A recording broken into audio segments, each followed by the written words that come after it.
News. Friday morning news. Friday morning news. Just want you to like me.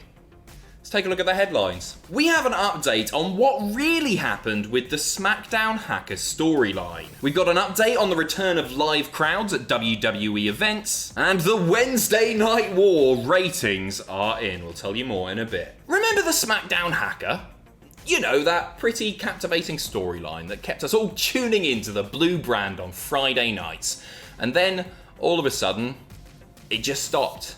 And we haven't seen the SmackDown Hacker or heard anything about the SmackDown Hacker on WWE TV for quite some time now. So we've all been wondering, what the heck is going on? Has it been scrapped? Hasn't it been scrapped?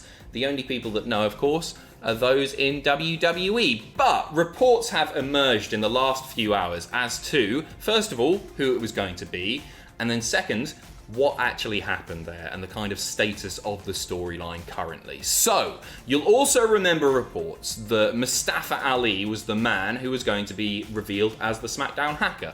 And the thinking was, because the ring of lights that appeared on screen during those hacker segments matched the ring of lights that appeared on Mustafa Ali's hand, on his glove, that was the link and that was the plan.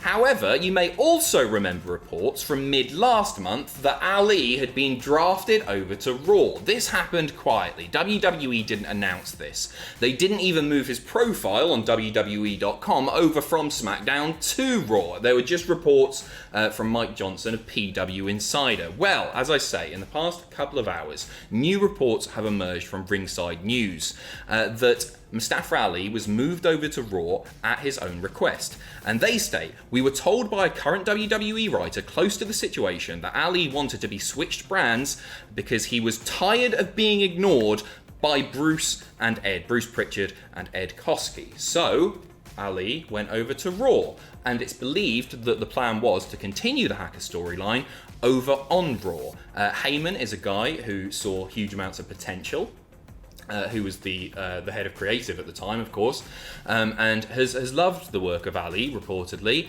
However, bad news for Ali, because Heyman isn't in that role anymore. It's Pritchard again. So, we'll continue. He went to Vince McMahon and asked to be switched over to Raw because at the time, Raw was building to the future with new stars. You'll remember Raw really heavily featuring like Vegas boys, and Raw felt very different. They were really investing in new talent. According to our source, Vince McMahon then rejected every idea for Ali's Hacker storyline that Heyman and the Raw creative team pitched to him. And it's described to Ringside News, who is well liked by the roster, they say, that he is stuck in limbo. Vince's new philosophy of not wanting to build new stars and only pushing those who are already established did not play to Mustafa Ali's favour. So, gutting news. Part of me always thought that maybe the Mustafa Ali reveal may be underwhelming to some people. I would have enjoyed it personally because I've always really enjoyed the work of Mustafa Ali, but for those who weren't so familiar with him, maybe it wouldn't work, and maybe that was the concern, but it appears not. And it looks like everything that's been pitched for the SmackDown Hacker, or I guess what would have been the Raw Hacker, has been scrapped. And so who knows what's going to happen there? Who knows if the SmackDown Hacker will appear again on either show? I've got to stop calling him the SmackDown Hacker. The Hacker now, the WWE Hacker. Who knows if that character is going to pop up? And with Bruce in charge, who, according to these reports, doesn't really see anything in Mustafa Ali, if it will end up being Mustafa Ali. Which, would be a shame, because I really miss him on TV. And he's a guy who can... He's such a great sort of underdog babyface. And I know this would have been a very different character for him, but again, he's a guy who can sort of do everything. He's really underrated as far as mic skills go. You may remember the self-shot promos that he was doing beginning of last year, out in the snow, and he was terrific. It was really, really great TV, and it was obvious that he had just been sort of allowed to do what he wanted. They felt like the sort of social media promos that wrestlers sometimes post. But they were brilliant, and like the performances were great. He can obviously go in the ring. You don't need me to tell you all this stuff. So I'm a bit gutted to hear this. It's another one, once again, of those time will tell things. But judging by this report and the other reports that have been circulating online, and the fact that he asked to be moved to Raw, and now Pritchard's there, things don't look especially bright for Mustafa Ali. And the fact that we haven't heard anything about the Hacker for I guess months now, it must be, it doesn't bode well for that storyline ever. And I guess expect to see the Hacker go the same way as GTV and all the other abandoned storylines that we've seen in WWE in the past. Next up, just a quick update on WWE's plans to return to running shows with live crowds. Obviously, WWE haven't been able to do their TV shows or their live events for obvious reasons. Why am I telling you that? You already know.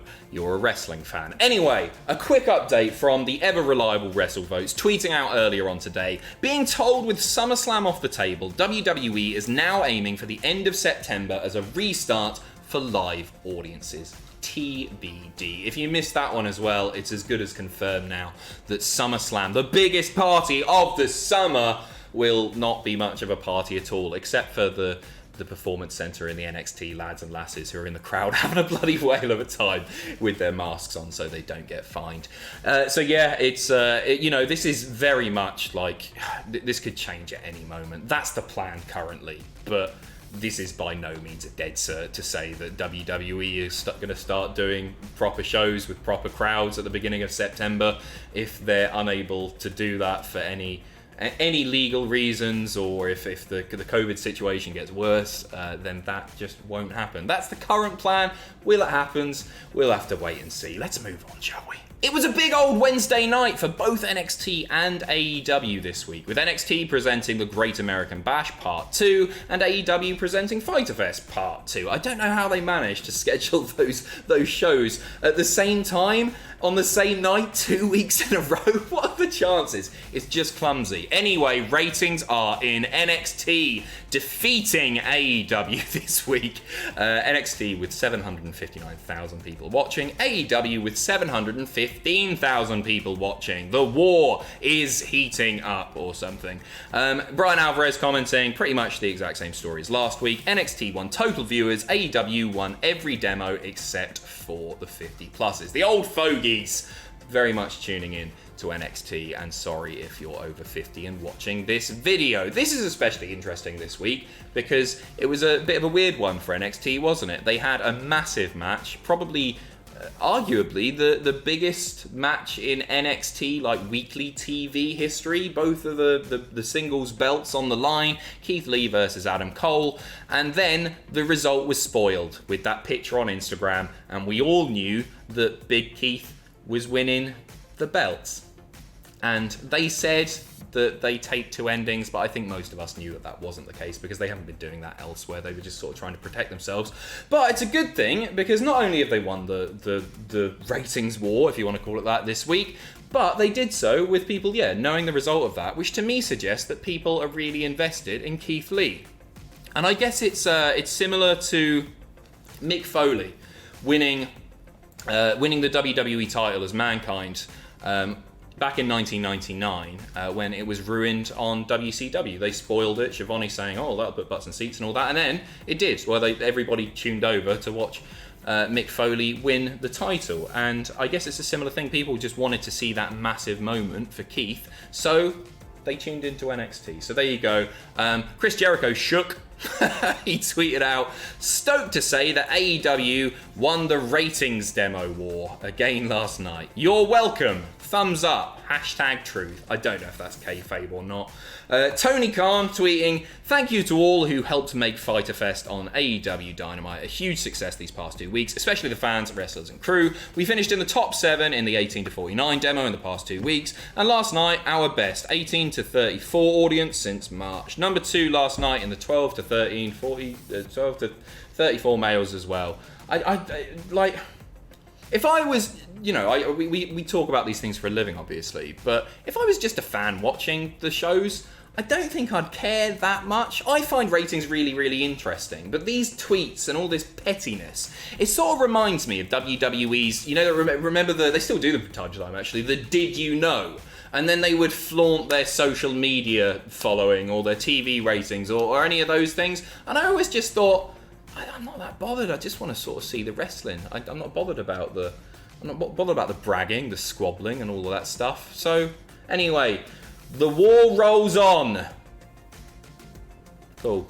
Next up, a couple new segments have been announced for tonight's SmackDown. I'm just going to quickly run down what you can expect to see on the show tonight. First of all, a match that we already knew was happening. The New Day versus Shinsuke Nakamura and Cesaro for the gold, or the blue and silver. The SmackDown tag titles on the line there. As for new stuff, Bayley and Sasha Banks ratchet up rivalry with Alexa Bliss and Nikki Cross. This is the way it's been worded on WWE.com, and I'm not quite sure what to make of it. I don't actually know what it is. The full synopsis is, will the erratic Cross keep her emotions in check to send a message ahead of her title showdown? Or will Bayley and Banks back up their boasts as the gold standard? Shelton Benjamin. So I don't know what that is. I assume it's some sort of promo or segment. Might even just be a video package. They started hyping those on WWE.com recently. On top of that, we got Jeff Hardy joining Miz TV after him crashing Sheamus's toast last week and glassing an innocent man / independent wrestler. And the other thing that's been announced is something that we've definitely seen before. That's right, they're replaying another match. Braun Strowman and Bray Wyatt from Money in the Bank. So they're showing that again. They're short on stuff. I don't know if that means they've had to cut stuff or what, but yeah, expect to see that tonight. So yeah, tune into Reactions live, 1 a.m. BST here on the channel. Please keep me company. And before I go, just want to say a huge congratulations to Angelo Dawkins and his girlfriend Grace, who are welcoming their first child into the world, a beautiful baby boy. Angelo Dawkins tweeting some pictures earlier with the caption, "Welcome to the fam, little homie, #fatherhood." Wonderful stuff, a nice way to finish off the news today. We don't know what this means for the Street Profits and if they're going to be away from TV for a little bit for Angelo Dawkins to spend time with his newborn. There's no match involving the Raw Tag Team titles or the Street Profits generally announced for Extreme Rules or anything like that, but who cares? He's got a new kid, and that is wonderful and a lovely way to finish off this video. Take care of yourselves. I will see you tonight for SmackDown Reactions. See you in a bit.